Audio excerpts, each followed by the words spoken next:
ప్రజా రవాణా వ్యవస్థను బలోపేతం చేసేందుకు ప్రభుత్వం ప్రవేశపెడుతున్న విద్యుత్ బస్సులను ప్రైవేట్ వ్యక్తులు లేదా సంస్థలకు అప్పగించకుండా ఆర్టీసీ స్వయంగా కొనుగోలు చేసే సంస్థ ద్వారా నడపాలని ఆర్టీసీ జేఎంసీ నాయకులు ప్రభుత్వాన్ని డిమాండ్ చేశారు.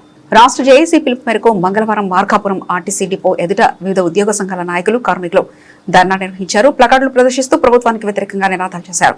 ఈ సందర్భంగా national Mazdoor unity national assistant secretary Mallikarjunarao మాట్లాడుతూ విద్యుత్ బస్సుల పేరుతో ఆర్టీసీని దశల వారీగా ప్రైవేటీకరించే ప్రయత్నాలు సాగుతున్నాయని ఆరోపించారు.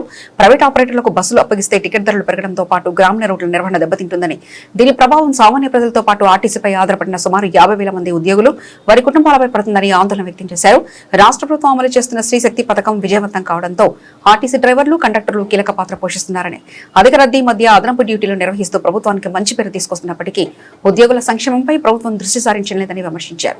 కేంద్ర ప్రభుత్వం అమలు చేస్తున్న పీఎం ఈ బస్ సేవా పథకం కింద లభించే సబ్సిడీని వినియోగించుకుని ఆర్టీసీఏ నేరుగా విద్యుత్ బస్సులు కొనుగోలు చేస్తే సంస్థ ఆర్థికంగా బలోపేతమవుతుందని జేఏసీ నాయకులు పేర్కొన్నారు. ప్రైవేట్ ఆపరేటర్లకు కిలోమీటర్ ప్రతిపాదికన అద్దె చెల్లించే విధానం దీర్ఘకాలంలో ఆర్టీసీకి నష్టదాయకమని అన్నారు. విద్యుత్ బస్సుల కొనుగోలుకు సమయం పట్టే నేపథ్యంలో తక్షణ అవసరాల దృష్ట్యా ప్రభుత్వం వెంటనే 4,000 డీజిల్ బస్సులను కొనుగోలు చేసి ప్రజలకు అందుబాటులోకి తీసుకురావాలని డిమాండ్ చేశారు.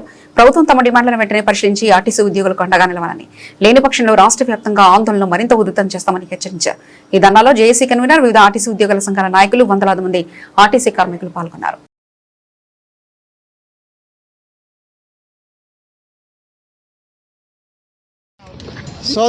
సోదరులారా, మనం ఈరోజు రాష్ట్ర జేఎండ్ యాక్షన్ కమిటీ పిలుపు మేరకు ఈరోజు రేపు 2 రోజులు అన్ని డిపోల వద్ద ఈ ధర్నాలు, గేట్ మీటింగ్లు జరిపిస్తూ ఉన్నాము. అందులో భాగంగా మార్కాపురం డిపోలో ఈరోజు అన్ని యూనియన్లు జాయింట్ యాక్షన్ కమిటీ అయ్యి ఈరోజు ముఖ్యంగా విద్యుత్ బస్సులను ఆర్టీసీ ద్వారానే కొనుగోలు చేయాలని, విద్యుత్ బస్సులను ప్రైవేటు వారికి ఇస్తే అవి కుదరదు, టెండర్లన్నీ రద్దు చేసి ఆర్టీసీ ద్వారానే విద్యుత్ బస్సులను కొనుగోలు చేసి, ఇంత పెద్ద సంస్థ ఉండి కూడా ప్రైవేటు వాళ్ళకి ఇవ్వడం అనేది చాలా అసంబద్ధమైన చర్య అది.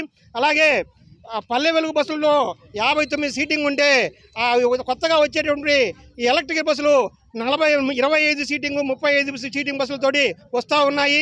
ఇప్పుడు శ్రీశక్తి పథకం పెట్టిన తర్వాత ప్రతి బస్సులో కూడా 59 మంది ఎక్కాల్సింది 100 మంది ఎక్కుతూ ఉంటేనే ఈ బస్సులు సరిపోయిన పరిస్థితి. అటువంటిది ఏరే చిన్న బస్సులు తీసుకొచ్చేసి చాలా ప్రజలకు కూడా చాలా ఇబ్బందికర పరిస్థితులు ఏర్పడే అవకాశం ఉంది. అలాగే ఆర్టీసీ గిన్నీస్ బుక్లో చాలా రికార్డు సంపాదించినటువంటి ఈ సంస్థను నిర్వీర్యం చేసే క్రమంలో సాగుతూ ఉంది. అటువంటి దాన్ని రద్దు చేయాలని చెప్పేసి, ఆ నిర్వీర్యం అనేది మానుకోవాలని, ఆర్టీసీ పూర్వవైభవం రావాలని చెప్పేసి అన్ని యూనియన్లు ఒక తాటిపైకి వచ్చి ఈరోజు ఈ కార్యక్రమాలు చేస్తూ ఉన్నాయి. అలాగే శ్రీశక్తి పథకం పెట్టిన తర్వాత ప్రతి బస్సులో ఓవర్లోడ్ పోతూ ఉంది. ఇంతకుముందు పనిగాడికి ప్రతి ఒక్క కార్మికుడికి కూడా 30-40% పని భారం పెరిగింది. ఆ పని భారం తగ్గించాలంటే కనీసం ముందు అర్జెంటుగా 4,000 డీజిల్ బస్సులు కొనుగోలు చేయాలి. ఎలక్ట్రికల్ బస్సులు వచ్చే వరకు కనీసం 2-3 సంవత్సరాలు పడుతుంది. ఈ లోపు 4,000 డీజిల్ బస్సులు కొనుగోలు చేస్తే అవి 2-3 నెలల్లో వచ్చేస్తాయి. డీజిల్ బస్సులు అయితే త్వరగా వస్తాయి. అలాగే ఈ ఇటీవల కాలంలో విద్యాధరపురం ఒకటి, నెల్లూరు ఒకటి, గుంటూరు, అలాగే అలిపిరి డిపోలు ప్రైవేటు వాళ్ళకి అప్పచెప్పి దాంట్లో ప్రైవేటు వాళ్ళే నిర్వహించుకునే విధంగా ఎలక్ట్రికల్ బస్సులను నిర్వహించుకునే విధంగా 4 డిపోలను కూడా ప్రైవేటు వారికి గుత్తగా అప్పచెప్పారు. 4 డిపోలలో కూడా పక్కన చాలా ఆర్టీసీ స్థలాలే ఉన్నాయి.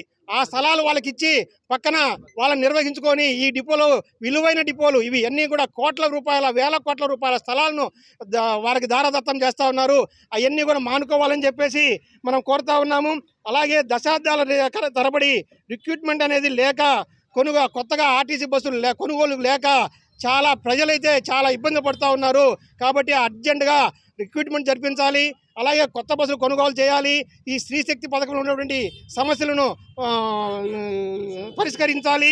అలాగే విద్యుత్ బస్సులను ఆర్టీసీ కొనుగోలు చేసి ఆర్టీసీ ద్వారానే నిర్వహించాలని చెప్పేసి, ఈ ఆర్టీసీలో మంచి పనితనం ఉన్నటువంటి డ్రైవర్లు, కండక్టర్లు, స్టాఫ్ ఉన్నారు. వాళ్ళ ద్వారానే నిర్వహించాలని చెప్పేసి ముఖ్యమైన డిమాండ్ తోటి ఈరోజు రాష్ట్ర వ్యాప్తంగా అన్ని డిపోల వద్ద ఈ ధర్నా కార్యక్రమం చేస్తూ ఉన్నాము. కాబట్టి రేపు 2 రోజులు ఈ ధర్నా కార్యక్రమం ఉంటుంది. కాబట్టి అందరూ పాల్గొనవలసిందిగా కోరుతూ ఉన్నాము. సార్, నా పేరు T Mallikarjunarao, national Mazdoor unity regional assistant సెక్రటరీని.